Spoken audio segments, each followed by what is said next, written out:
नमस्कार दोस्तों, आज मैं आपको नवरात्रि के सीरीज़ में एक और कहानी सुनाने आ गई हूँ जो रामायण से जुड़ी हुई है। रामायण से जुड़ी कई बातें हैं जिनके बारे में कम लोग जानते होंगे, इसलिए आज मैं आपको एक ऐसी ही घटना के बारे में बताने जा रही हूँ। तो आइए सुनते हैं। यह कहानी तब की है जब श्री राम अपनी पत्नी सीता और भाई लक्ष्मण के साथ वापस अयोध्या लौट आए थे।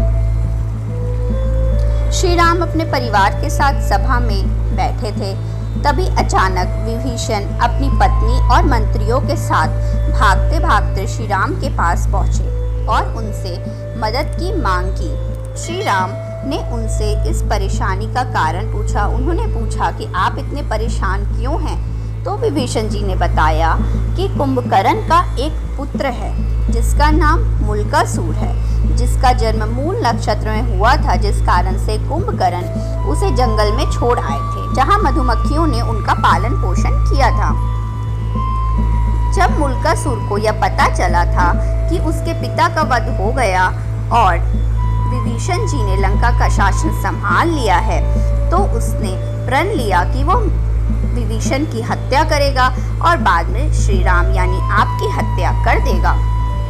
जब श्री राम को ये बात पता चली तो वो काफी क्रोधित हुए और उन्होंने अपने पुत्रों और भाई समेत वानर सेना को भी युद्ध के लिए तैयार किया और लंका की ओर चले गए। जी हाँ, ये बात आपको नहीं पता होगी कि श्री राम अयोध्या आने के बाद वापस से लंका गए थे युद्ध करने के लिए। तो कहानी को आगे बढ़ाते हुए मैं आपको बताती हूँ। जब मूलकासुर को श्री राम और उनकी सेना के आने की बात पता चली तो वो पहले युद्ध के इरादे से लंका के बाहर पहुंच गए। दोनों ओर की सेनाओं में करीब 7 दिनों तक भयंकर युद्ध चला, लेकिन परिणाम कोई भी नहीं निकला।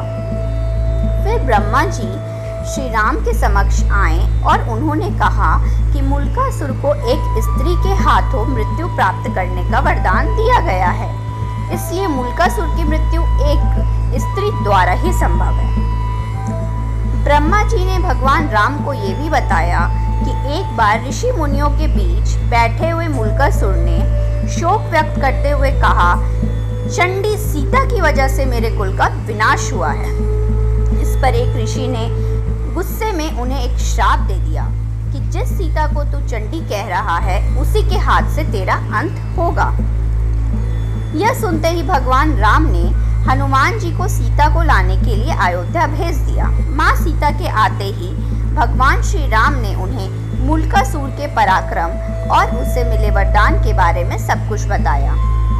जब यह बात माता सीता ने सुनी तो वो काफी क्रोधित हो गई। उन्होंने चंडी रूपी छाया निकलकर मूलकासुर का वध करने के लिए बढ़ गई। छाया को अपने पास आता देखकर मूलकासुर ने उन्हें कहा, जा भाग, जा यहाँ से, मैं स्त्रियों पर अपना पराक्रम नहीं दर्शाता।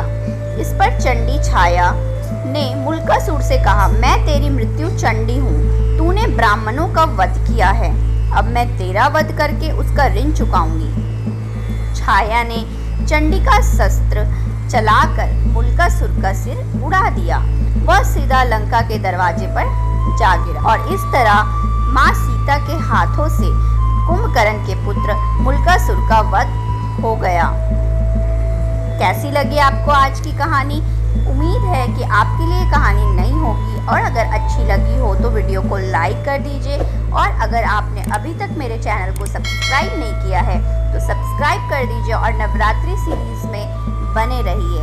जय माता दी।